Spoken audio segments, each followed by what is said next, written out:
ఓం నారాయణ ఆది నారాయణ. ఓం నారాయణ ఆది నారాయణ. భగవాన్ శ్రీ వెంకటేశ్వర వారి తొలి హారతి.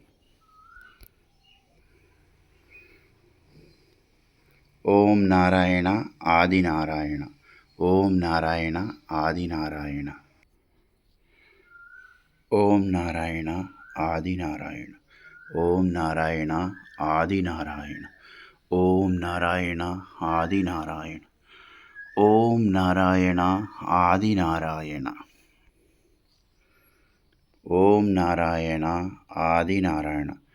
భగవాన్ శ్రీ వెంకయ్య స్వామి వారి లీల వివరించుకుందాం. ఓం నారాయణ ఆది నారాయణ. భగవాన్ వెంకయ్య స్వామి వారు భక్తులతో ఉన్న రోజుల్లో జరిగిన యథార్థ లీల. ఓం నారాయణ ఆది నారాయణ. భగవాన్ వెంకయ్య స్వామి వారు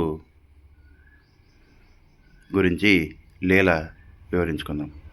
నరసాపురం రైతు ఒకసారి తన పొలంలో బావి దవ్వించుకుందామని ప్రయత్నం చేసి ఒకసారి 2 సార్లు 3 సార్లు 4 సార్లు అన్నట్టుగా మొత్తం 7-8 రోజులు తవ్వినా కూడా ఆయన పొలంలో రాతి బండే పడింది కానీ జల రాలేదు. ఇక ప్రయోజనం లేదు అని చెప్పి భగవాన్ వెంకయ్య స్వామి వారి దగ్గరికి వెళ్ళి శరణం వేడుకున్నాడు. స్వామి,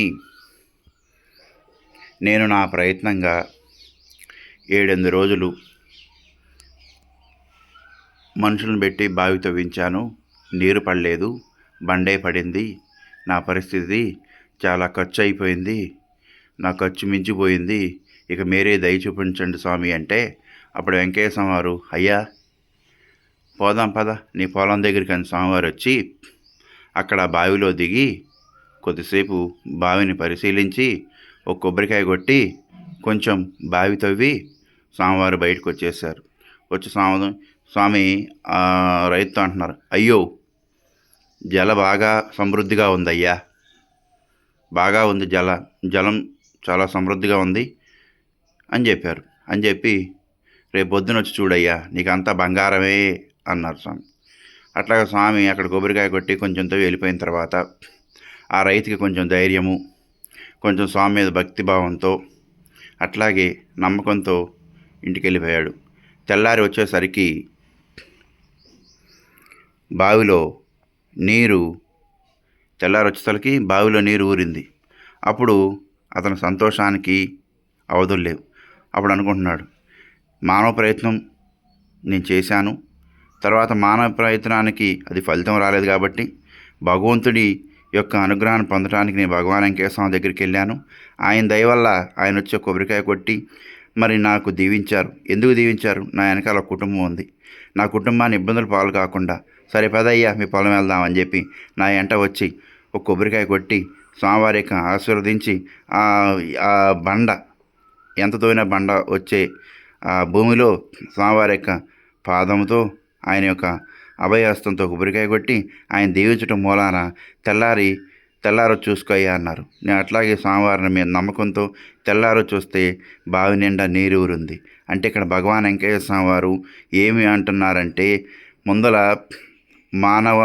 మానవ ప్రయత్నం చేసిన తర్వాత ఆ మానవ ప్రయత్నం ఫలించకపోతే దైవం వేగంగా మనల్ని ఆదుకుంటాడని భగవాన్ వెంకయ్య స్వామి వారు మనకి ఈ లీల ద్వారా చూపిస్తున్నారు. కాబట్టి ప్రతి ఒక్కళ్ళు ఒకటి తెలుసుకోవాల్సింది ఏంటంటే, ఈ లీల ద్వారా మానవ ప్రయత్నం గట్టిగా చేద్దాం, ఆ మానవ ప్రయత్నం ఫలించకపోతే దైవం మీద ఆధారపడితే దైవం మనల్ని అనుగ్రహిస్తాడని ఈ లీల ద్వారా మనకు అర్థమవుతుంది. ఓం నారాయణ ఆది నారాయణ. భగవాన్ శ్రీ వెంకయ్య స్వామి వారి అభయహస్తము. భగవాన్ వెంకయ్య స్వామి మూల స్వరూపం. భగవాన్ వెంకయ్య స్వామి వారి మూల స్వరూపం శ్రీ మహాగణపతి. ఓం నారాయణ ఆది నారాయణ. భగవాన్ వెంకయ్య స్వామి వారి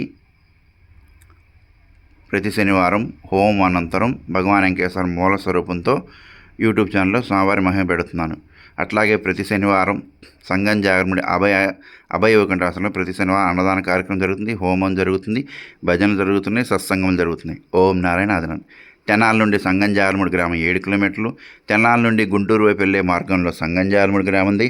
ఆ గ్రామంలో భగవాన్ శ్రీ వెంకయ్య స్వామి అభయ వైకుంఠాశ్రమం ఉంది. స్వామివారిని దర్శించండి, స్వామివారికి అనుగ్రహం పొందండి. అట్లాగే భగవాన్ శ్రీ వెంకయ్య స్వామి అభయ వైకుంఠాశ్రమంలో భగవాన్ శ్రీ వెంకయ్య స్వామి వారి అభయ వైకుంఠాశ్రమంలో శ్రీ మల్లికార్జున శ్రీ జొన్నవాడ కామాక్షమ్మ గారు ఉన్నారు. ఆ శ్రీ జొన్నవాడ కామాక్షమ్మని యొక్క అనుగ్రహాన్ని సంపూర్ణంగా పొందవలసిందిగా కోరుచుంటున్నాం. సంపూర్ణంగా అనుగ్రహాన్ని పొందకోరుచున్నాం. ఓం నారాయణ ఆదినారాయణ. మీ గంగాధర స్వామి.